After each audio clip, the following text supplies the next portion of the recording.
I want to talk about a couple of tweets I put out this week because it was interesting. I just tweeted, like, I saw people tweet about 5-star matches and stuff. So I just tweeted. Yeah, and you wanted to bust. I'm sure. Right. Well, no, I didn't want to bust. I just wanted to. We've talked about this on the show, but I've never tweeted this, right? Okay. So I tweeted a 5-star match has never drawn a dime ever. Okay, and I was going to wait for the response. It got a lot of responses, right? Right. And then so I waited a little while, and then so I tweeted, my explanation. Like, the dimes are drawn before the match takes place. Show me one time in the history of professional wrestling where a Dave Meltzer star rating review of the match took place before the fans paid to see it.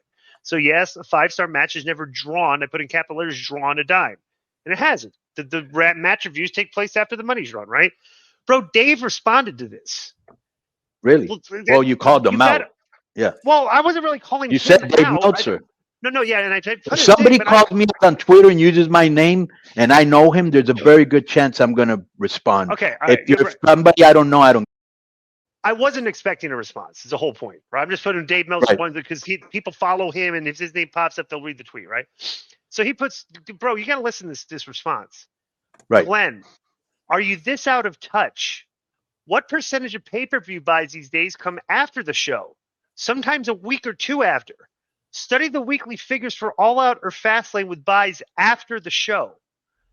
I mean, so I just tweeted, and then my immediate response is, the point, and I quote tweeted, the point is that people pay to see a wrestling match live, pay to see it before the review of the match takes place. And that's just common sense.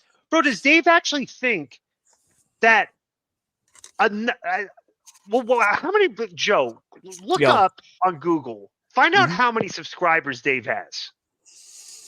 Does he possibly, he's calling me out of touch.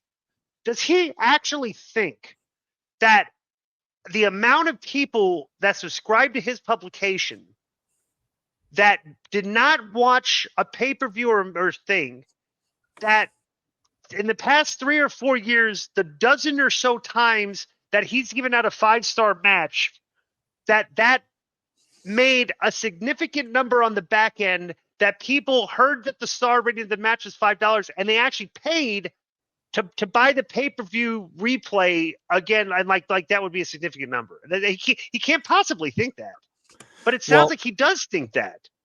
It says here, and this is the estimation of 5,000 to 8,000, depending on what month and things like that. Wait, that's okay. it? So yeah, time out. I thought Dave had like 50,000 subscribers. Not what it says here. Yeah. I'm sure he does on Twitter. 5,000 to 8,000 is that's the only amount of people that subscribe to the Observer. I find that hard to, but I think it's got to be way. Yeah, more I find that way hard to believe. Bro, that's like it was on Reddit, so I mean, who knows? But yeah. Bro, we do more listeners here than he does on.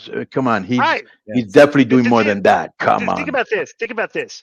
At an AEW show, okay, they're for a good house, they have 8,000 people, right? That one show in one building, you got to figure at least half of those people get the Observer. Like, bro, it's got to be way, way, way more than that. Well, but here's the thing about the Observer in 2023. I agree with you, Disco. Bro, it's common sense, my friend. Joe, I know you're not defending it. You're just reading, right? But what I'm saying is it's just common sense. Right. There's no way he has 5,000 subscribers. Right. You know, he probably has 5,000 just in New York. Right. Come on. I was going to say the problem with the Observer in 2023, it's the same thing with like SAP's Patreon. Yeah, you can subscribe, but then an hour or two later, you're going to get all the notes from what he said. Like if I miss the Observer that week and I don't bother to read it, I know I can just Google or go on, prowrestling.com, whatever it is, and read the notes. I still read it because number one, habit. I literally, when I got into the business, I used to read the Observer all the time to learn about the business because I didn't know nothing about the business. When I actually broke in, I almost got into a fist fight in the locker room because I asked another wrestler if wrestling was real, and the guy challenged me right there. Like, you won't do that. No, you wouldn't do that today. So I didn't know what was going on. I wasn't like, since I was 6 years old, I wanted to be a wrestler like a lot of wrestlers. So I would read the Observer to learn about the business. You know what I'm saying? So I still read it like out of habit and I on long plane trips. Right. Yeah, it's like how you always say with with our Patreon, the archives, you can hear about what we thought about this WrestleMania or whatever.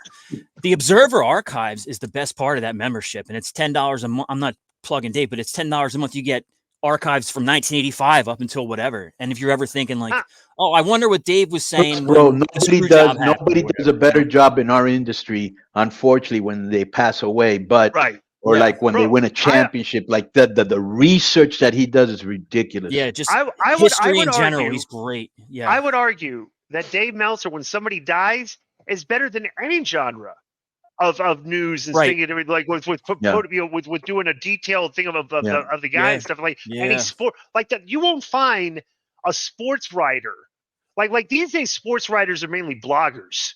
You know, their opinion pieces, everything. But Dave is still kind of like an encyclopedia of knowledge in an industry. You know what I'm saying? Like, who's the encyclopedia of knowledge in the NFL? Is it Adam Schefter? Adam Schefter's kind of like reporting stories. He's got contacts and everything, but he's not, like giving the history, the historical, version when somebody dies. Dave is better than that. Dave's as good as anybody I've seen in any genre. And you know what's funny that I think if I believe either he told me this story or bro, I have to just say real quick. I know he doesn't listen, but he'll hear this, and he still lives in Vegas. Disco, Mike Tenay. Incredible hooking up with him. Okay. Oh, he was there. Hall of Fame. He was inducted into the Hall of Fame. Yeah, but he still lives in Vegas. I know. I texted him about a month ago. We exchanged conversation. He spends half his time in Utah and half his time in Vegas. I suppose. Right. He's got a cabin. Good for him. Good for him. So he was telling me that he had a newsletter before Dave Meltzer. Okay. And I think he was the president of somebody's fan club, like Freddie Blassie or something, like all those old school guys, like, well, I'm one of them too, but like Meltzer and Arezzi and, and like they all used to, and Bill even Apter, Paul Heyman, they all come from the wrestling magazine, and this doesn't exist anymore. The pen pal world, remember? Like if you like Dusty, you join his fan club. If you like this guy they all come from there, and they're like the original marks, super marks. You know what I'm saying? Even though they were in the business, because they were the original guys that somehow got into the business, and made a name for themselves. Yeah. It's interesting too, because Tenay used to also write for the LA Kings.